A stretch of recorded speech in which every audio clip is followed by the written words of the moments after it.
Okay. How long ago was this? Like 30 minutes ago? 5 minutes ago. 10 minutes ago. Everything she's saying is adding up. Everything is on her bed. Blood everywhere on her bed.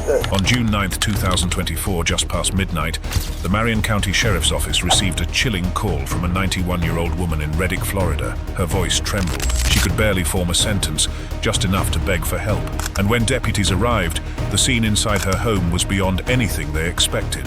I'm at a house, and a 91-year-old lady calls in saying she was just... We get on scene.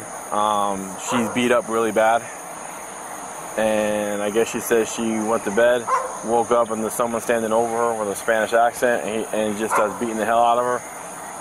And then he penetrated her several times with his finger, not his actual penis though, because he couldn't. I guess she's made a comment about couldn't get erect or wasn't erect or whatever. But he did finger her, and then she began screaming more, and then he ran out the house. I'm on scene now with deputies. I got K9 and L1 coming, but she's probably going to be getting transported to the hospital because she got wailed on pretty good. The old woman's bed was soaking wet. The officers had arrived barely 10 minutes after the incident, but in that sliver of time, she had lived through something no human ever should. So she saw a shadow approaching her, and all of a sudden he just started like wailing on her. She's significantly injured in her face and got a big gash on her arm. She's 91 years old. So she says that the guy sounded Hispanic and he was telling her to be still and penetrated her with his fingers, and she said that he felt like he was not erect, but maybe trying to be. She said it lasted about 15, That's hard. Yeah. Yeah, she says he never took off his pants. She said he never took off his pants and it lasted about 15-20 minutes, and he left about 5 to 10 minutes prior to us going 97. None of the neighbors saw anything except one man, the name he pointed suspicion at. Shocking. With no other suspects in sight, officers decided to bring him in. When we were younger, we used to go over and talk with her quite a bit. I'd go over, talk, help her. Okay. I haven't been able to get over there as much anymore, but Sure. I hadn't been over there in 3 or 4 months. Okay, like over at her house? Yeah. Okay. I haven't been able to get over there anymore. So when you would go over to her house, was it just to talk with her, or would you like help her out around the house and stuff? Most of the time I went over to help, but if she got tired, we just talk. Sure. So all we did was either yard work or around her place or talk. Yeah. Well, she described you as one of her friends, so she's, obviously very fond of you. It was 14-year-old Jessie Stone, not just a neighbor to 91-year-old Edith, but a friend who helped run errands, the last person anyone would suspect, until that night. A neighbor's surveillance camera had caught someone fleeing the area moments after the incident went down, and suddenly, the boy Edith trusted was now the center of something too horrifying to believe. But when I came over to you on, I think that was Sunday, and I was asking you about your clothes and the video and such, and I explained that I wanted to get your DNA because I knew that you had been over there before because you mentioned, like you told us today, that you had talked with her. So I knew that at the very least, there would be evidence of you being in the porch. Yeah. Right? So I went and met with your mom, and you guys signed a consent form, and we got your DNA. Uh-huh. Okay. So we sent your DNA and the sex kit up to the Florida Department of Law Enforcement, who does the testing and stuff for stuff like that. Okay. Okay, is there any reason at all that your DNA would be on her clothes? Yeah, we when I said goodbye to her, we hugged, like a side hug. Okay. Earlier that day, Edith had stopped by Jessie to invite him over for a chat. So the DNA traces at first weren't shocking, but then came the twist, the kind that changes everything. Let me be a little bit more specific. Your DNA was on her underwear. What?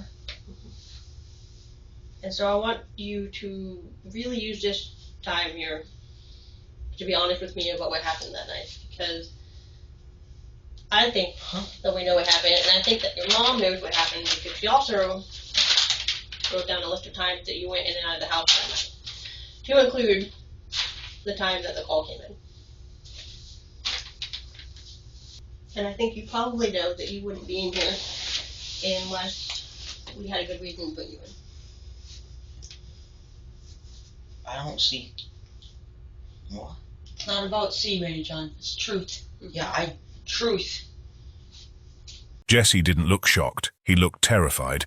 The proof was staring them in the face. All they needed now was for Jesse to admit it. But that wasn't happening anytime soon. It's impossible for my DNA to be on her underwear. That's what we like to think too, brother, but that stuff doesn't lie. That stuff doesn't get made up. Randy, I want to be real clear with you. We know what happened. What I want to hear from your own words, everything that went on that night. God. Holy cow. I want to know why this happened. Randy, help us understand that. The poor woman was beaten up to a pulp, barely recognizable. The officers wondered how she was even still alive. At that point, every finger pointed at Jesse, even his own grandmother's. What do you think, man? We're putting everything out here, and you're kind of just looking at all this, man. I know it might be a shock, but what do you think? I'm overly confused. What are you confused about? I wasn't even near her house. I was across the street.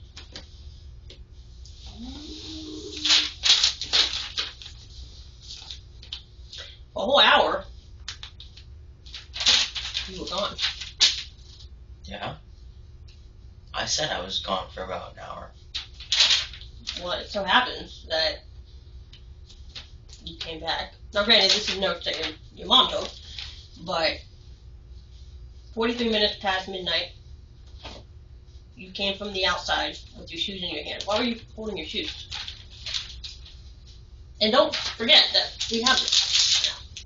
So I'm going to be able to corroborate everything she said. Jesse's grandmother gave a detailed breakdown of his day, and every part of it lined up with the timeline of the attack. When detectives couldn't get a word out of Jesse, they left him alone with the one person who could get a confession out of him. Personally, I can't believe that this is a horrible thing with you, John. That's a horrible thing. I don't even have the ability to do that. Well, it's hard for me to believe too. It's really hard for me to believe too that you would do a thing like this. I didn't. But how many times have you been caught in lies? I know. And this is the whole reason why you're on restriction. It's because you're not telling the truth about things. If this woman deserves to have the truth, she deserves it, and you know that. What? Don't say why's, Ready John, because why doesn't exist here. I wasn't at her house. Ready John, it's across the street. At this point, he was just delaying the inevitable, and it only made things a whole lot worse for him. Look at her. Look at her. Look at her face. That's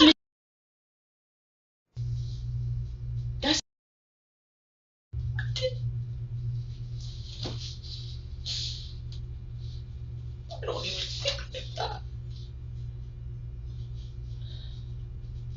I've never seen you hurt anybody, but I don't want to hurt what the anyone. hell are you doing outside at that time of night?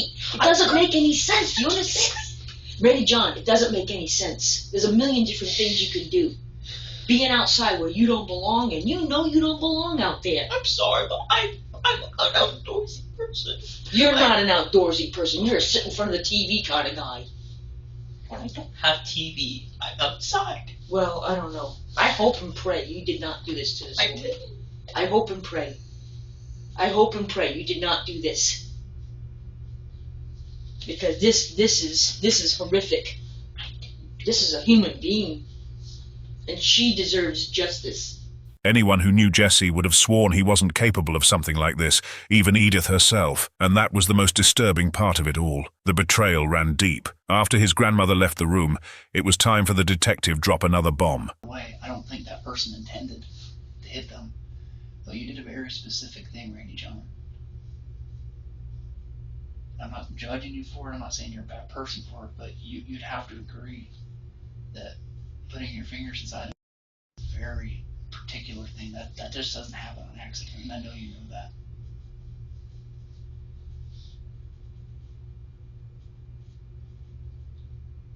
help me understand that, man. The DNA on Edith's innerwear wasn't just from the attack. The horrifying truth was out. Jesse Stone was the culprit, and with every word he shared, the picture only grew darker. Well, let's imagine that this is the pillow. Show me what you would do.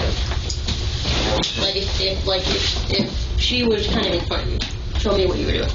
I was just kind of like holding it there so she couldn't really see me.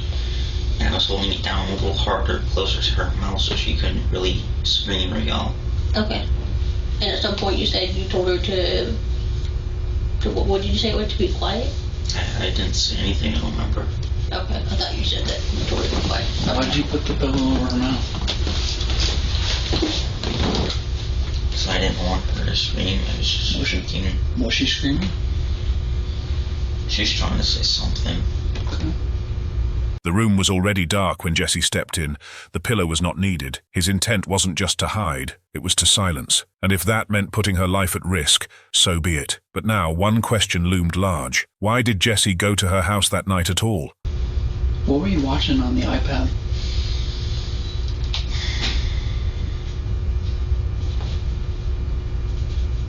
You said something very specific that you were watching videos. Tell me about that. Just YouTube videos. You sure about that? Because what I find hard to believe is that you can tell me what kind of videos you were watching. They were YouTube videos, but you can't tell me what happened after you put the pillow over her mouth. I think you were watching something else on that iPad. But that wasn't the full story, not even close. Jesse dodged the question and jumped straight into talking about other things. I'm just gonna step forward to make sure she's still asleep. Mm-hmm. I'm not sure if you heard me move, but you saw in the corner of her eye. But she turned, like just her head, she turned. And that's when I put the pillow on her. Okay. Then what happened? She was trying to move the pillow for in her so, and she started grabbing my shirt. And that's when I let one of my hands off the pillow to try and get her hand off my shirt. And she was able to move the pillow. So I put both my hands on her face, one on her eyes and one over her mouth. Jesse kept repeating that he was only trying to hide, but that didn't explain the trauma all over Edith's frail body. He wasn't telling the truth. He was still holding back, burying the part he didn't want to say out loud. I think the first time I hit her was when I was trying to get her back down. What did you hit her with? My hand, I thought she was still like laying down, but she was sitting up, so my hand was pretty quick. I'm not sure where I hit her at, but... Did you have like a fist, or was it like a slap, or...? I think it was more of a slap. Okay. Because I was trying to put my hand back where it was on her mouth. I started trying to find something I could use to wrap her arms up. Did you find anything? I was trying to get the blankets I could, but she kept moving her arms around. I couldn't quite get them where I could wrap them with the blanket. Jesse spoke in fragments. It was all scattered and vague. He called it reflex, like he wasn't in control. But then came the moment that shifted everything. He mentioned blankets. She was moving her legs around a lot. And I was just trying to get her to stop moving.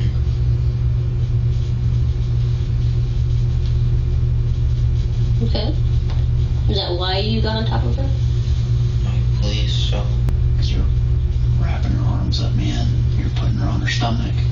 Help us understand that, man. Because I know you're not going to forget that. I was panicking. I know you were panicking, but I know you still remember. Did you her? Okay. But were you on top of her? Okay. None of it made sense, but he clung to that version, desperately trying to deflect the truth. I wrapped my arm like around her waist, and then she like twisted, Okay. and my arm like slid up her legs. Was it on top of her nightgown, under her nightgown, or something else? I don't remember if it was on top or under. I I feel like every time we're coming to something that's really difficult to talk about, right, John? You're telling me you don't remember. So what I'm trying to understand, man, is you're out there in our living room watching YouTube, and then you're watching pornographic material. Like, I get it, man. I've been 14 before. I've been an adult. It's a totally normal and natural thing. What I'm trying to understand, man, is it went from progressing from you being in the living room to going into her room, and then her underwear is on the ground. Help me understand that. This was the raw, unfiltered truth. Jesse hadn't gone to Edith's house with some twisted plan in mind. He just wanted to use her iPad to watch R-rated videos, but something flipped. I think the reason you went into that bedroom was to have some sort of sexual relations with. No. Tell me. I went in there to make sure she was still asleep. For what reason? Because before you made sure she was still asleep and you slept. What I'm trying to understand is, man, why are you grabbing blankets and tying her arms up? You're a fast guy. You could have been out of there. You could have just left, but you stayed. You put the pillow on. I understand you freaked out. When she woke up, she grabbed my shirt. I believe that. I 100% believe that. What I'm trying to understand is how a 14-year-old young man goes from watching pornographic material in the living room and probably was aroused by that, and that's fine, totally natural, to going into this old woman's bedroom and then progressing to tying her up and putting her arms behind her back. When he stepped into her room, it wasn't about desire anymore. It was about power, control, the sick rush of dominance over someone completely helpless. And this time, he couldn't dodge the truth anymore. Did you pull them off? Did they get like tangled up? I mean, tell me, like, obviously we know that they came off of her body, and obviously we know that your DNA is already on there, so we know that somehow you came into contact with them. I just want to know how. Was it some violent maneuver where you just reached in and just ripped them off, or did you just slide them off? When she was on her stomach, she was like trying to get onto her knees to get up. Mm-hmm. And I was trying to find a way to get her completely lying down. I was trying to lift her up to get her legs from under her. Okay.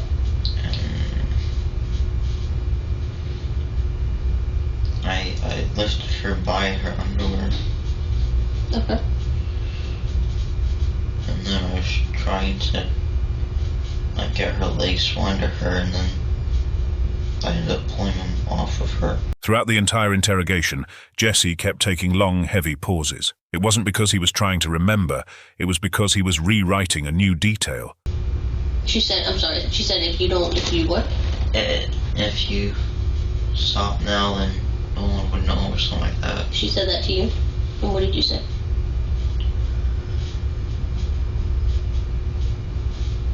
I didn't say anything, I just like let go of her. Okay. I grabbed her pillow and I like put it on her head so that if she turned it, she wouldn't see me. Okay, and then what happened?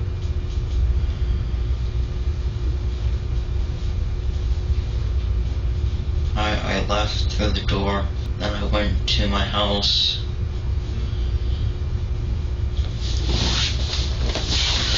When I went to open our screen door, I noticed that there was blood like on my hand here. So I went over to our hose and I washed it off. Okay. And my shoes got wet, so I took them off. He had nothing to say about Edith's dire condition. The silence around those details was louder than any confession. What was the original reason that you went to her? Like, why did you go into her house that night? What were you planning to do?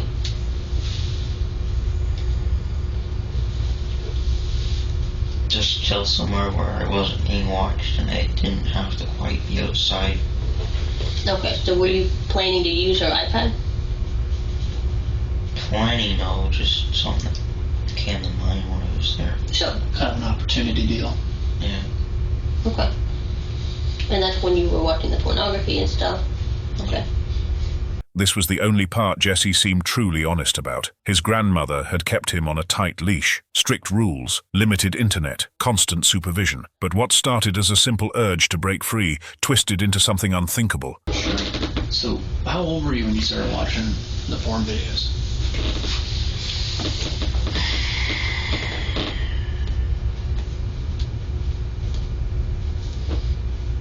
My friend showed them to me when I was 10. 10. So you've been watching them since you were 10?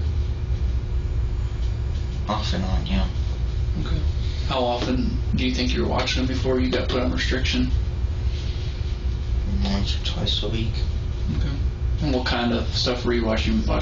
Looking at pictures? Were you watching videos? A mix of both. A mix of both? Okay. And That was all detectives needed to hear. With everything on the table, Jesse was officially charged, and the trial began. But then came a twist no one saw coming. His grandmother, the same woman who once demanded justice for Edith, took the stand and tried to shift the narrative in a completely unexpected way. He was struggling, yes, in the last few months, but he is a caring person. He loves people, he takes care of people, he's kind, he's not violent. He actually was attacked one time by 5 people, and one of them being a girl, and when she hit him in the back, he turned around and he was going to punch, but when he saw it was a girl, he pulled the fist back and put it down, and he got out of that situation. But he's not violent, he's not an aggressive person, and he genuinely cares about people. And the one thing I know, talking to him in the last few months, is the unbelievable amount of remorse that he feels for what he's done. I hear it in his voice, it's in the conversations, it's like he feels really bad. He's asked me over and over, how's Miss Edith, how's she doing, is she okay? He really, even now, he worries about her. He does genuinely care about her, and this was, he doesn't understand why he did it, but he accepts responsibility. He does accept responsibility. Maybe Jesse wasn't aggressive by nature, but that didn't come close to justifying what he did that day. Yet somehow, his grandmother pressed on, trying to gather sympathy for him. Because he hadn't used to lie, and he didn't used to take things, and didn't do different things. His behavior was excellent before. And then all of a sudden, he was sitting at the dining room table, and I said to him, what is going on? Why are you behaving like this? I don't get it. And he says, why does my mother hate me so much? That's what came out. So then I realized he's in pain. That's what I realized at that point in time. That's when I started trying to get help from him, because that's the seed of what's going on. And then after that event, losing his sister really tipped him upside down. I mean, he just went, and he even told me, I said, why do you keep trying to get video screens? Why do you keep getting video screens? What's going on with this? What's going on with this? And he said, Grandma, when I'm watching the videos, I don't think about my sister. It helps give me a break from thinking about my sister. I'm missing my sister.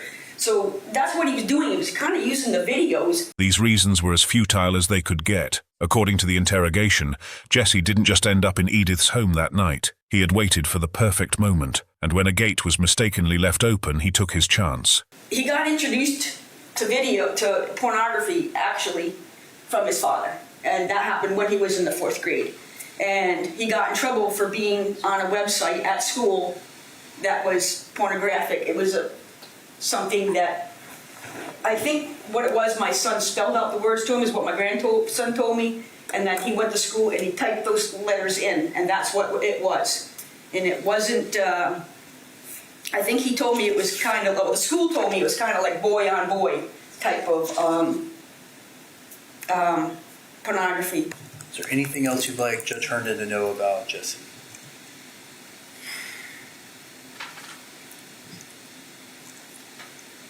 Just that he isn't the person that did this act in a natural way. He's not this guy. I think personally he panicked or something. I can't explain what happened, but he's a person that you love, you care, you liked having him around. He was a good person. He is a good person. And I care about Miss Edith too, I really do. And I don't know what's really fair here. I was myself recently attacked, and for me personally, the way I felt better is to have the person get help, because I think people who are in that situation, they need help. And Jesse clearly needed help, no one was denying that, but none of it could erase what he did, an unforgivable act that left every witness in that courtroom visibly shaken, and the prosecutor made sure the jury never lost sight of that. It showed a series of deliberate and violent choices by the defendant that ended up endangering the health, the safety, and really the life of Miss in this case, and ultimately caused significant physical harm to her. Ms. considered the defendant to be a friend, that he was one of the kids in the neighborhood that she showed kindness to even the day prior to this incident, sitting and talking with the defendant. And with this friendship, the defendant gained knowledge about Ms. life, including the fact that she lived alone. He had awareness of when she was alone versus when family or friends were visiting based on vehicles in the neighborhood.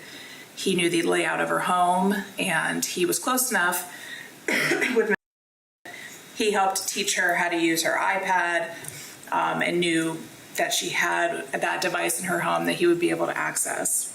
If it had been just some random kid from the neighborhood, maybe, just maybe, the jury would have seen it differently. But this wasn't some stranger. This was Edith's confidant, a boy she trusted, a boy she welcomed into her home. The defendant's grandmother tried to provide structure and responsibility for the defendant in that home, and that he, at one point in his interview to law enforcement, stated he wanted to get out of the house where he was heavily watched by cameras to go to a place where he wasn't under such control. And so that was one of his choices here in leaving his home and entering the victim's home. Throughout his interview, he begins to admit to entering his home, leaving, going back home, coming back, going back home, back and forth multiple times. All of this happening while Ms. 91 years old is sleeping in her bed and is unaware. She did not give permission or consent for the defendant to enter her home, never mind in the middle of the night.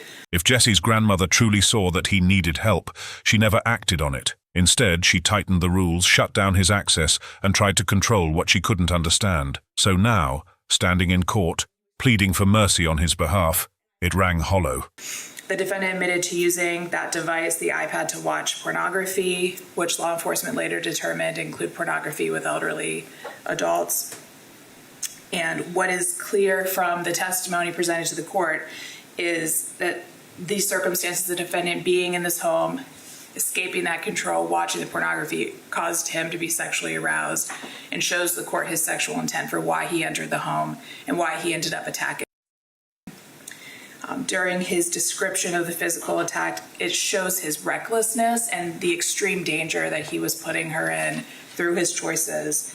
This is one of the clips played to the court, that he covered her face with a pillow so she couldn't see him, but he held it there so she couldn't pull it away.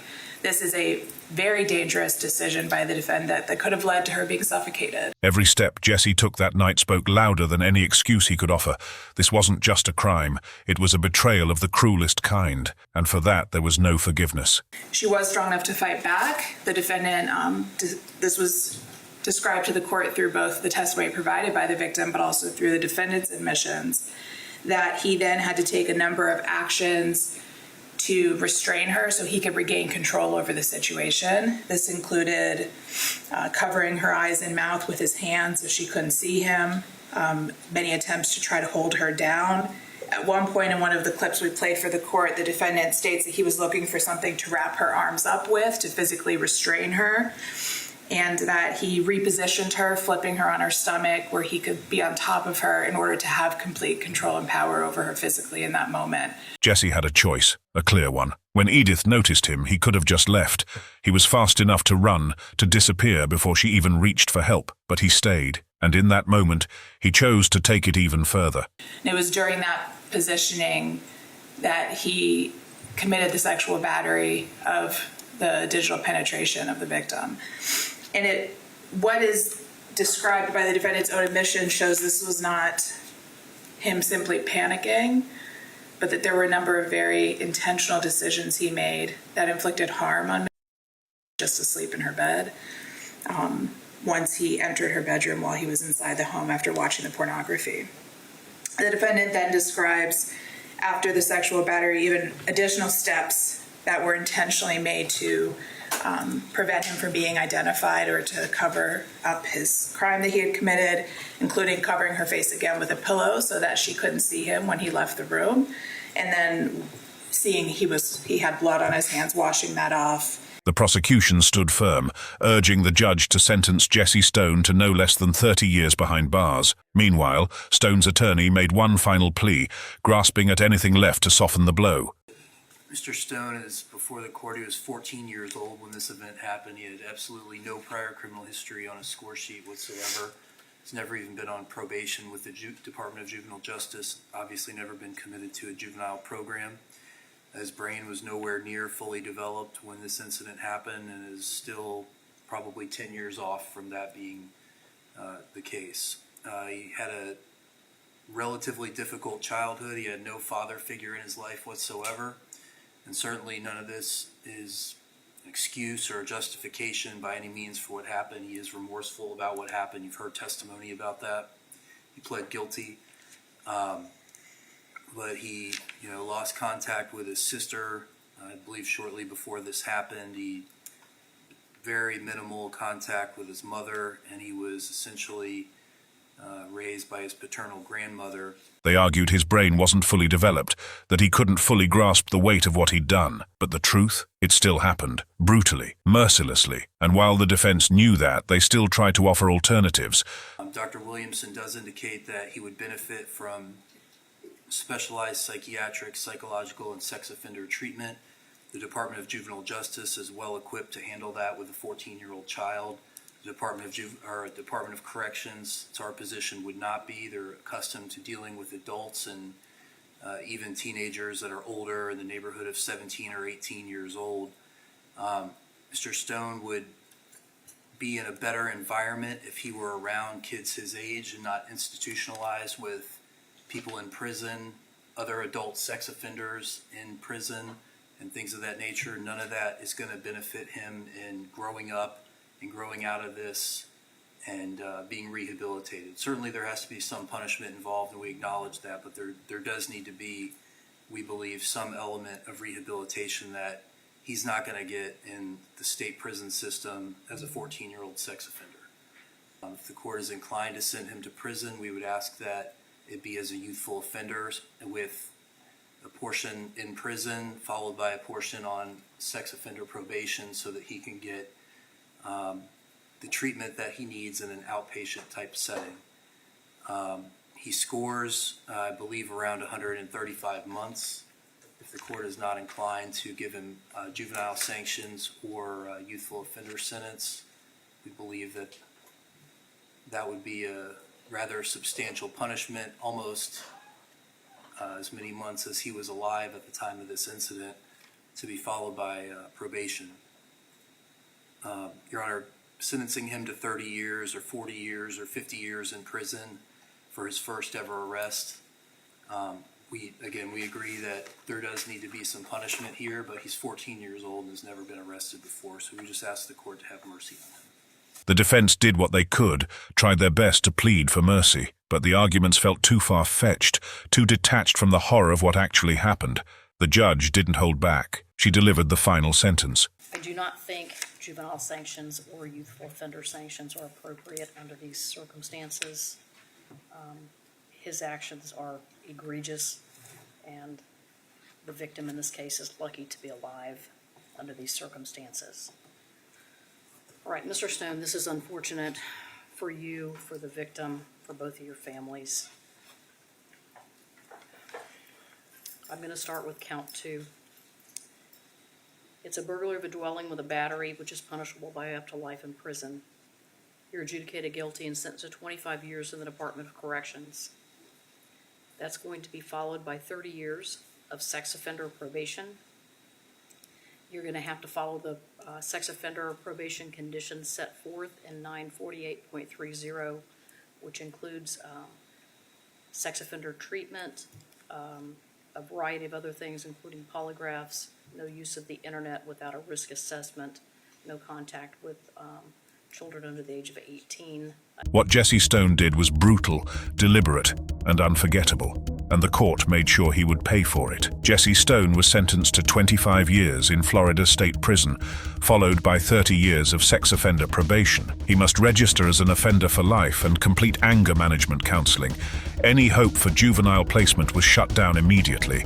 Justice was served, but the scars left behind, they'll never fully fade. What do you have to say about the betrayal of trust in this case? Let us know in the comments down below. And if you are curious to dig deeper into more twisted cases just like this, make sure to drop a like, subscribe, and turn on the post notifications.